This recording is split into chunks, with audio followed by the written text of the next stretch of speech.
This episode is the Pinhead Job. Obviously, it's at a bowling alley. So let's get to the story. It's my first day. Super excited. I thought I was the big shot because, like I said, I have lots of experience, a decade's worth. Anyway, there's my ex. Hey, here I go. Yeah, the ex. Hi. Hey. Yeah, I'm embarrassed. I was in love with him and thought we were going to be together forever. And then here comes Karen having to tell me, are you ready to work? Do you work? Are you coming? To interrupt a CBing. And then I'm like, okay, cool. Several months later, her and her sister worked together there. Obviously, I didn't know that, but I ran into both of them. Obviously, they're very privileged. They are family hires, and they get what they want and have a lot to say about me. But going forward, I was just cooking, hanging out. I'm good at covering shifts, and they got used to it and was like, hey, we're leaving. You're on your own. And I'm just like, cool, bye. I got it. Even though it's not right, it was a pushover, and obviously cover shifts is also seen as a really good quality, and management see that and put you forward, and they even give you raises, which in fact made them mad. So anyway, this little girl I'll call her Miss Sassy Pants. She's very short, she's a teenager, and she always called work was starting drama. She was a fighter, it was funny, but it wasn't funny, and she was messing with my man, thinking it was funny because she was a little kid. And anyway, I got to work by myself all day with the league, over 100 people. Then she's like, hey, got any tips left? Because she comes in late and literally didn't do anything. When I called the boss, she came in finally, and she's like, oh, by the way, so we're splitting tips, right? She did like one order, 2 tops, and I did all of them, like over 100. And I made 40, and for some reason I decided to split it with her, which I should have just said, no, mine. But instead I was just like, it's okay. Well, I made 40. And she's like, great, I get 20, you get 20. And I'm just like, yeah.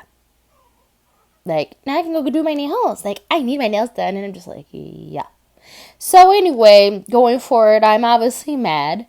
But I have to work on telling people no. Because I do feel a little guilty when I tell people no, but I shouldn't. So let's get to the next day, or fast forward some time later. Next thing that obviously happened was me and my ex broke up. He cried, begged on his knees for me not to break up with him, yada yada, smacking himself, all cry, boo-hoo, I'll die without you. Going forward, his mama, the monster-in-law, or Medusa, better known as Medusa, we call her Medusa, behind her back. She clearly was mad, always hated me, and was just like, what's that girl doing here? She better not be with you, Brandon. And obviously, I wasn't, because I broke up with him, not the other way around, but she was still like, that girl, I hate her. She doesn't like me. She's mean to me. She's really bipolar. Possibly. I don't know. But she's really crazy and mean. And he's just walking with his head down like obviously Mama's point is just like, okay, Mom. And I'm just like, really? Okay, cool.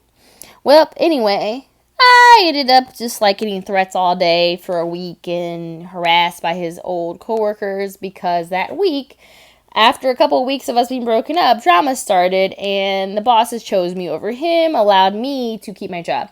I started working at a gym right around the corner, my second job. So I had 2 jobs because I deserved to make bank. If I'm a good worker and I care about people, I was loving it. I worked front desk, smoothie bar. I got to work side sales job. I was helping out in the daycare. It was a good gig. I was queen of the smoothies, getting good tips, and I'd split them, which was nice. And then, of course, when my old coworkers came by, I was complaining about her stuff getting thrown out, not reading the rules in the back. Like, they literally told her, it was hanging up saying, if you leave stuff over 24 hours, it'll get thrown out. She was mad, talked to some random person, and then decided to mention that, yeah, we used to work with someone that we couldn't stand. It was like this really annoying girl, and yeah, I'm so glad she doesn't work there now. Obviously, she was talking about me. I just ignored her, even though I knew she was talking about me, and just kept talking to my coworker, now my best friend, and just chilled and made my shake. That same week, obviously, there was more drama afoot. The girl, Karen Sr., she decided she's going to Snapchat me. After Medusa, oh snap, started stirring stuff up like, surprise, surprise, and she decided to tell everyone, hey, everyone, just so you know, he is the baby in the situation. He's protected. He should be protected. She's so mean and nasty, and she's so manipulative and horrible and abused him and all this crazy stuff that she made up, and I hate her and all this dramaticness just because she's, I don't know, psycho. So basically, everyone finally believed over the crazy thing she said, which makes no sense. So, of course, they all antagonized me, and that same week, I was done. I quit. I didn't care. They gave my ex his job back, but I wasn't staying there putting up with that crap. I didn't care. And anyway, it was not too long after, even though I was living my best life at my other job, they still decided to harass me thanks to my ex getting revenge because he was mad and he cried boo-hoo on his knees and was humiliated because I still said, no, get out of my house. So, of course, obviously I got a cough because I'm that dramatic. They decided to harass me on social media for a whole day on the week of school starting. They threatened to come to my new job and get me fired as a revenge for him. And I'm like, really?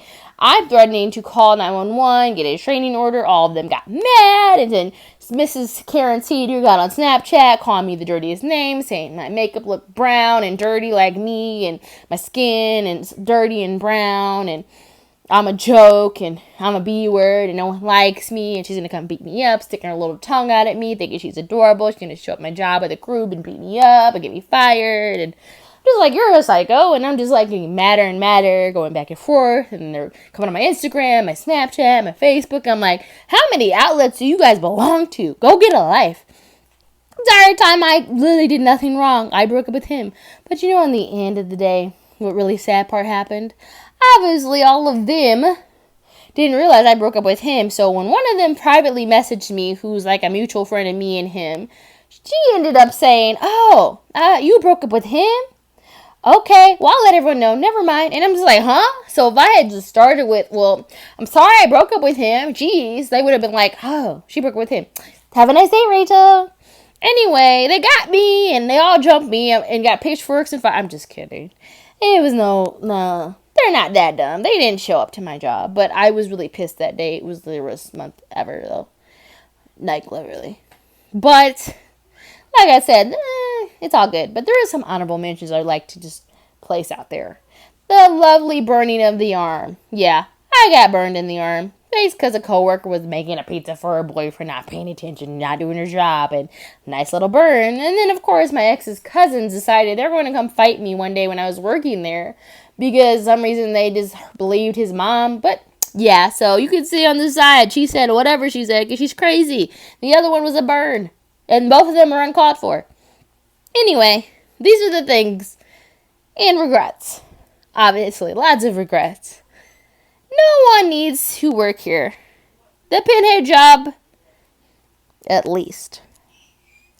I feel like a pinhead for sure. But, be careful where you apply, because a bowling alley, if you're not too careful, you might just strike out.